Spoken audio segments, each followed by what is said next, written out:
So we're learning more about this pipeline security agency, Wendi. Just 6 full-time jobs as of 2018. Why wasn't this better staffed, and why wasn't this infrastructure better protected? Hi, Emily. Yeah, the reality is that cybersecurity is a team sport, right? So this part of the organization is one component that needs to continue to be strengthened, along with the focus on the reality that this is a problem we can no longer avoid, right? So we expect the organizations themselves to put in place the right technologies, many of which are continuing to improve on a daily basis. But ultimately, we're going to have to work together as a highly collaborative country and series of organizations in order to effectively combat against these types of attacks. Now, we're learning more about the mechanics of this hack itself. The Colonial Pipeline, they actually shut down the entire pipeline despite the attack being on the enterprise network. Why would they do that? Shouldn't those be separate? So they likely are very separate. We often see this when we work with organizations who have an operating technology or a SCADA environment, as well as a corporate environment. The concern is that oftentimes these malware operators, and in this case, ransomware attackers, will be able to successfully jump from the corporate environment into that operating environment, and that could ultimately cause some significant damage.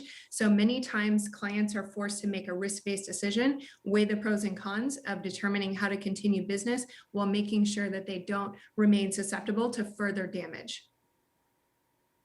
Now, Palo Alto Networks is actually quite familiar with the dark side, this group that has claimed responsibility.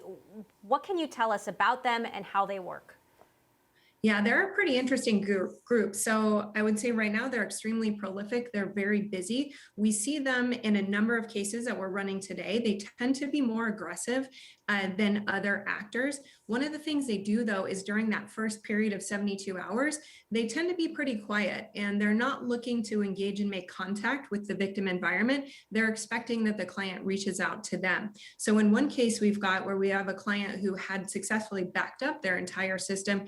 They didn't have any reason to reach out and potentially engage in dialogue.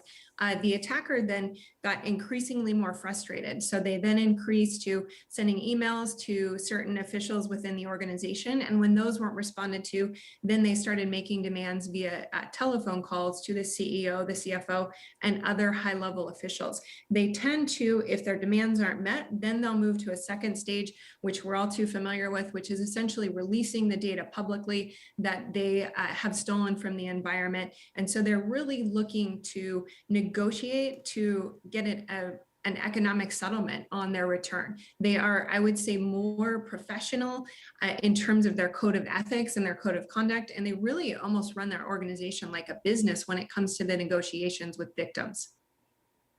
Well, it's so interesting. They've actually issued a press release apologizing for disrupting the pipeline itself and said that they'll plan to better vet their victims in the future. And yet here they are holding, entire fuel line for ransom. What's your sense of whether Colonial has paid that ransom? And if they don't pay that ransom, what happens next? Well, I would say, the press release certainly would be an indication of what many of us thought, which was that the dark side likely didn't want to garner this type of press attention, right? Getting the US government involved in an attack is not something most of these operators want to do. They want to operate behind the scenes, negotiate quietly, and then move on to their next attack. So regarding Colonial, my guess is they're continuing to strengthening their defenses and making sure that they're well positioned to get the organization back to running operationally moving forward so that they don't have to deal with this type of situation again.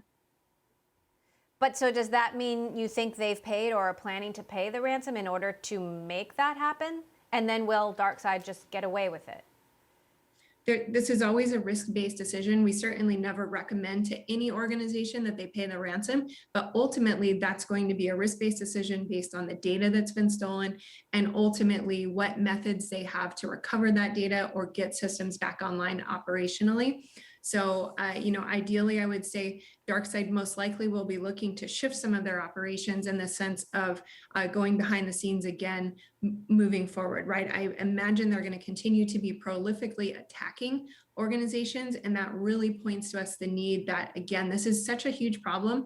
We need all hands on deck to solve it, and that's everything from government and multinational agencies to technology working together with the private sector to continue to improve our defenses.